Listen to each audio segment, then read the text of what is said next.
नमस्कार विद्यार्थियों, नवीन शैक्षणिक सत्र में आप सभी का स्वागत है।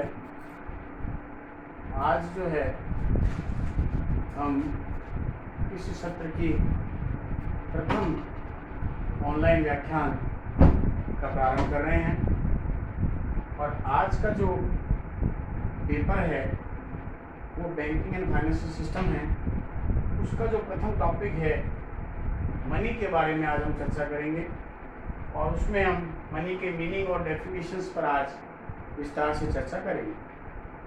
प्रिय विद्यार्थियों, जैसा कि आप जानते हैं कि वर्तमान युग में जहां हम वैश्वीकरण उदारीकरण के दौर में जी रहे हैं, वहां पर अगर हम मनी की बात करें तो मुद्रा के बिना जीवन की कल्पना करना भी नामुमकिन होगा। लेकिन आज जिस टॉपिक को हम ले रहे हैं कि मुद्रा क्या है और मुद्रा को किस किस रूप में परिभाषित किया गया है, उससे पूर्व हम मनी के ओरिजिन के बारे में कुछ चर्चा करेंगे कि आखिर मुद्रा का आविष्कार हुआ ही क्यों। प्रिय विद्यार्थियों, अगर हम देखें कि मुद्रा का आविष्कार जो हुआ उसमें सबसे बड़ा जो कारण था वो ये रहा कि पूर्व में जो वस्तु विनिमय प्रणाली, जिसको आप बार्टर सिस्टम कहते हैं, उसका प्रचलन था। और वस्तु विनिमय प्रणाली का तात्पर्य होता है कि वस्तु के बदले वस्तु का आदान प्रदान करके अपनी आवश्यकताओं की संतुष्टि करना। देखिए, बार्टर सिस्टम जिस समय था, जिस समय सभ्यता का पूर्ण विकास नहीं हुआ था, मानव जो था उसमें पूर्ण रूप से जो है जीविकोपार्जन और जीने की कला उसके अंदर नहीं थी। और इसके संदर्भ में अलग अलग प्रकार से जो आया, एक अलग अलग प्रकार का एरा देखने को मिला। सबसे पहला शिकारी युग था, हंटिंग एज जिसको बोलते हैं, जिसमें मानव सभ्यता का विकास नहीं हुआ था और व्यक्ति केवल शिकार करके ही जो जानवरों का अपना जीविकोपार्जन करता था। उसके बाद में एग्रीकल्चर का युग आया, जिसमें मनुष्य धीरे धीरे कृषि कार्य करने लगा। उसके बाद में जो है इंडस्ट्रियल एज आई, यानी औद्योगिक युग आया, जिसके अंदर पहिए का विकास हुआ, आग का विकास हुआ और उसके बाद में धीरे धीरे जो औद्योगिक विकास हुआ। आज वर्तमान परिप्रेक्ष्य की अगर हम बात करें तो एक हम ऐसे आधुनिक औद्योगिक युग में जी रहे हैं जहाँ पर मुद्रा के बिना जो है न तो व्यवसाय की, ना अर्थव्यवस्था की, ना विदेशी व्यापार की, किसी की भी हम कल्पना जो है वो नहीं कर सकते। तो अगर हम ये बात करें कि मुद्रा का आविष्कार क्यों हुआ, तो सबसे बड़ा कारण मुद्रा के विकास का ये था कि बार्टर सिस्टम, जिसको आप वस्तु विनिमय प्रणाली कहते हैं, उसमें जो कमियां थी वो सबसे बड़ा कारण मुद्रा का रहा। कमियां ये थी कि बार्टर सिस्टम में वस्तु के बदले वस्तु का आदान प्रदान करके मनुष्य अपनी आवश्यकता की संतुष्टि करता था। लेकिन बार्टर सिस्टम में कमी ये थी, सबसे पहला तो ये होता था कि उसका मेजरमेंट कैसे किया जाए, एक वस्तु के बदले दूसरी दी जा रही है।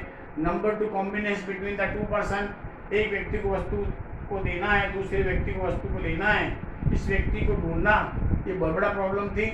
नंबर 3, संग्रह, कलेक्शन करना उसको संग्रह के रूप में, क्योंकि मुद्रा के रूप में जो चीज़ काम में आती थी वो अनाज था, पशु था, इस प्रकार था।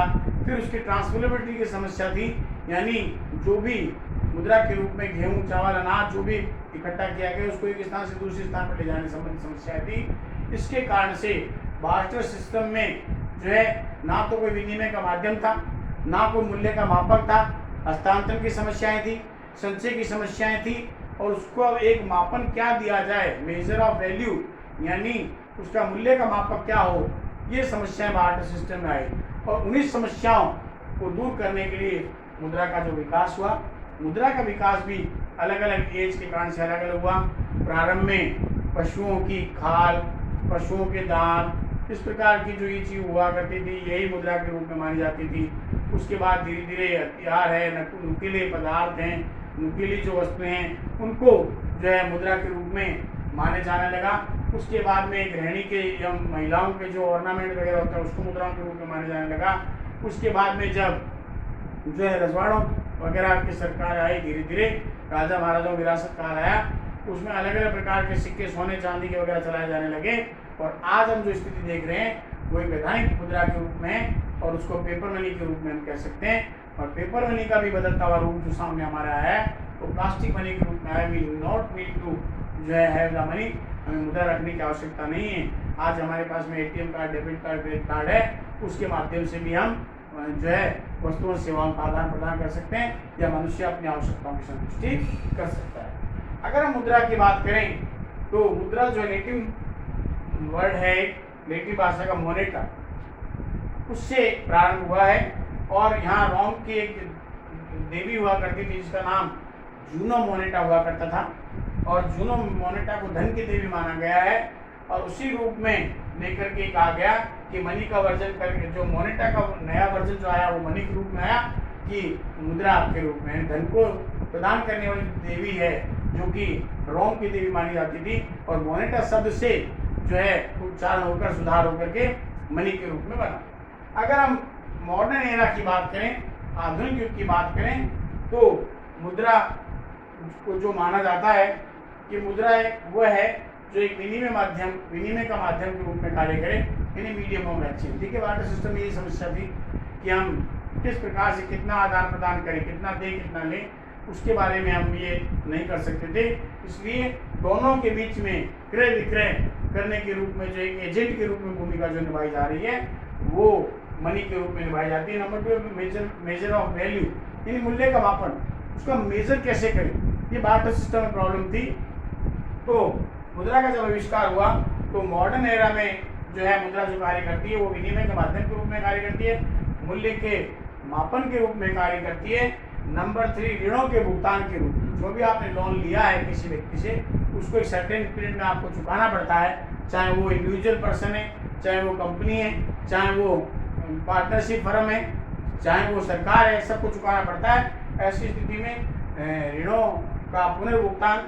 और चौथा जो आता है बेसिस ऑफ कलेक्शन, यानी संचय का आधार है। आज मनी ने जो सबसे बड़ी सहूलियत दी है वो ये है कि आज आप उसकी परचेजिंग पावर को, उसकी क्रय शक्ति को संचय करके आप रख सकते हैं। तो कहने का कार्य कि वर्तमान समय में मुद्रा के जो कार्य हैं वो एक विनिमय के माध्यम के रूप में, मूल्य के मापक के रूप में, ऋणों के भुगतान के संबंध में और संचय के आधार के रूप में जो देखे जाते हैं।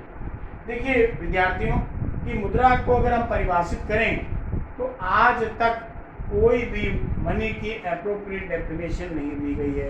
उसका कारण क्या है? कारण यह है कि जैसे जैसे समय बदलता गया वैसे वैसे मुद्रा के कार्य एलेबोरेट होते गए, वृद्ध होते गए, बड़े होते गए। इसलिए मुद्रा के कार्यों को जो है शब्दों में बांधना इतने कार्य हो गए कि बहुत ही एक नामुमकिन सा हो गया। समय समय बदलता गया। आज हम वैश्वीकरण के युग में जी रहे हैं जहाँ पर मुद्रा के कार्य बदल गए हैं। अर्थशास्त्रियों में से प्रॉम्प्टली 2 कार्य बताए हैं, इसके स्टैटिक फंक्शन और डायनामिक फंक्शन के रूप में इसको देखा जाता है, यानी मुद्रा के स्थैतिक कार्य और प्रायोगिक कार्य। लेकिन समय समय पर परिभाषाएं दी गई अर्थशास्त्रियों के द्वारा और इन परिभाषाओं को 4 आधार में बांटा गया है। पहला है फंक्शनल बेसिस डेफिनेशन, यानी क्रियात्मक आधार पर या कार्य के आधार पर मनी को डिफाइन किया गया। नंबर 2 लीगल बेस्ड डेफिनेशंस, यानी वैधानिक आधार पर मुद्रा को डिफाइन किया गया। Number 3 general acceptability based definition, यानी सामान्य स्वीकार्यता के आधार पर मुद्रा को परिभाषित किया गया। और अंतिम जो दी गई थी वो एक उचित परिभाषा, यानी सबको मिलाकर के जो है एक कंबाइंड डेफिनेशन दी गई। क्योंकि जैसा कि मैंने अभी आपसे कहा कि कार्य इतने ज़्यादा हैं तो इसलिए सभी को मिलाकर के उचित परिभाषा बनाई गई है। इसलिए एप्रोप्रिएट रूप से मनी को डिफाइन करना वर्तमान परिप्रेक्ष्य में संभव नहीं है। अगर हम क्रियात्मक आधार पर मुद्रा को देखें तो इसमें अर्थात उसके कार्य के आधार पर मुद्रा को डिफाइन किया है या मुद्रा को परिभाषित किया है। इसके अंदर क्रियात्मक आधार पर परिभाषा देने वाले मुख्य अर्थशास्त्री हार्टले विदर्स का नाम आता है, थॉमस का नाम आता है, एडी का नाम आता है। उन्होंने ये कहा कि मुद्रा वह है जो मुद्रा का कार्य करे, मनी वो है जो मनी के रूप में कार्य करती है। कोई भी ऐसी वस्तु मुद्रा हो सकती है जो मुद्रा के रूप में कार्य करे। और मुद्रा के कार्य कौन कौन से हो सकते हैं? वो विनिमय का माध्यम के रूप में कार्य करे, या मूल्य के मापक के रूप में कार्य करे, या स्थगित भुगतानों के रूप में वो कार्य करे, डेफर्ड पेमेंट के रूप में वो कार्य करे तो है, या संचय के आधार के रूप में अगर वो कार्य करे तो उसे मुद्रा माना जाएगा। तो क्रियात्मक या कार्य के आधार पर जो मुद्रा की परिभाषा दी गई उसमें उनके कार्यों को समाहित करते हुए मुद्रा को परिभाषित किया गया। नंबर 2 आता है लीगल बेस्ड डेफिनेशन, यानी वैधानिक आधार पर। देखिए कोई भी मुद्रा वही मुद्रा होती है जिसको सरकार के द्वारा वैधानिक रूप से मान्यता दी जाती है, यानी जिसके अंदर सर्वग्राहिता का गुण होता है, यानी कोई भी उसको मना नहीं कर सकता, उसमें वैधानिकता हो, उसमें किसी न किसी अथॉरिटी के द्वारा वो मनी जो है वो इशू की गई है। वर्तमान में आप देखते हैं हमारा आरबीआई है, रिजर्व बैंक ऑफ इंडिया, जो कि एक सोल अथॉरिटी है, वही उसका ही कार्य है कि वो एक जो है वो मुद्रा को इशू कर सकता है या छाप सकता है। लीगल बेस्ड डेफिनेशन में प्रोफेसर नेट और जीआर हॉटरे का नाम आता है। उन्होंने मुद्रा को परिभाषित करते हुए लिखा है कि कोई भी वस्तु मुद्रा हो सकती है जिसे सरकार के द्वारा वैधानिक मान्यता प्रदान की गई हो। यानी जैसा कि आप जानते हैं हमारे जो पेपर मनी चल रही है जिसमें 100 रुपये, 200 रुपये, 500 रुपये, 1000 रुपये के नोट बाजार में चल रहे हैं, उसमें सरकार की गारंटी है, रिजर्व बैंक के द्वारा प्राधिकृत वो मुद्रा है और उसको लीगल जो है यानी वैधानिक मान्यता उसको प्रदान की गई है। यानी ऐसी स्थिति में वो मनी जो चल रही है, जैसे कि आपने देखा 1918 में 2018 में जो है डिमोनेटाइजेशन किया गया था, मुद्रा का अवमूल्यन कर दिया गया, वो मुद्रा सरकार के द्वारा चलन से बाहर कर दी गई थी और उसके बाद अब नई मुद्रा प्रचलन में है और उस मुद्रा को सरकार के द्वारा वैधानिक मान्यता प्रदान की गई। तो वैधानिक आधार पर अगर मुद्रा को देखें तो कोई भी वस्तु मुद्रा हो सकती है जिसे वैधानिक रूप से मान्यता प्रदान की गई। नंबर 3 आती है सामान्यता स्वीकार्यता पर। देखिए बहुत जरूरी गुण है। बार्टर सिस्टम में ये नहीं था, आपके पास चावल है और आपको चावल देकर गेहूं लेना जरूरी नहीं है कि हर आदमी इस चावल को स्वीकार करे, लेकिन मनी में सबसे बड़ा गुण है कि उसमें सामान्य स्वीकार्यता का गुण पाया जाता है।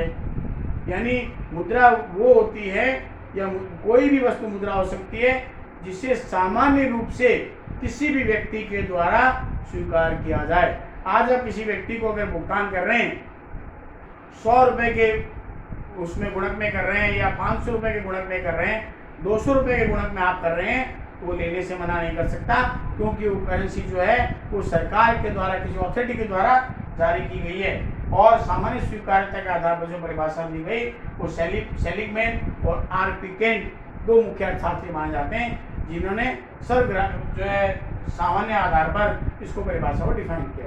और अंतिम जो है वो है एक एप्रोप्रिएट डेफिनेशन, एक उचित परिभाषा। देखिए जैसा कि मैंने आपसे कहा कि जो है मुद्रा के कार्यों को शब्दों में बांधना वर्तमान परिप्रेक्ष्य में असंभव है। मुद्रा के कार्य लगातार दिन प्रतिदिन बढ़ते जा रहे हैं, जैसे जैसे एक समय बदल रहा है, सिनेरियो बदल रहा है, इसलिए सामान्य परिभाषा दी गई और सामान्य परिभाषा इन सभी का मिलाव जुलाव जो है वो रूप है। और उसमें ये कहा गया कोई भी ऐसी वस्तु मुद्रा हो सकती है जिसमें सामान्य स्वीकार्यता का गुण हो, जिसके अंदर जो है जो लेन देन के रूप में कार्य आती हो, जिसमें मूल्य का मापन का गुण हो और जिसे वैधानिक रूप से स्वीकार किया जाता हो और जो स्थगित भुगतानों के मान के रूप में स्वीकार की जाती हो, उसे जो है मुद्रा माना जाता है। तो अगर हम उचित परिभाषा के रूप में देखें तो आप देखेंगे कि क्रियात्मक, वैधानिक और सामान्य स्वीकार्यता के अंतर्गत जो भी गुण हैं उन सभी गुणों को समाहित करते हुए अर्थशास्त्रियों के द्वारा जो है एक उचित परिभाषा दी गई है, जिसमें कहा गया है कि कोई भी वस्तु मुद्रा हो सकती है जिसमें सामान्य स्वीकार्यता का गुण हो, जिसे सामान्य रूप से स्वीकार किया जाते हो, जो मूल्य मापन के रूप में कार्य करती हो, जो स्थगित भुगतानों का आधार हो और उसे वैधानिक मान्यता प्राप्त हो, वो जो है वो क्या कहलाती है, मुद्रा के रूप में उसे स्वीकार किया जा सकता है, अर्थात उसे मुद्रा कहा जा सकता है। इसके अगला जो हमारा कंटेंट होगा इसके बाद का, तो उसको हम मुद्रा के कार्यों के बारे में हम चर्चा करेंगे। धन्यवाद।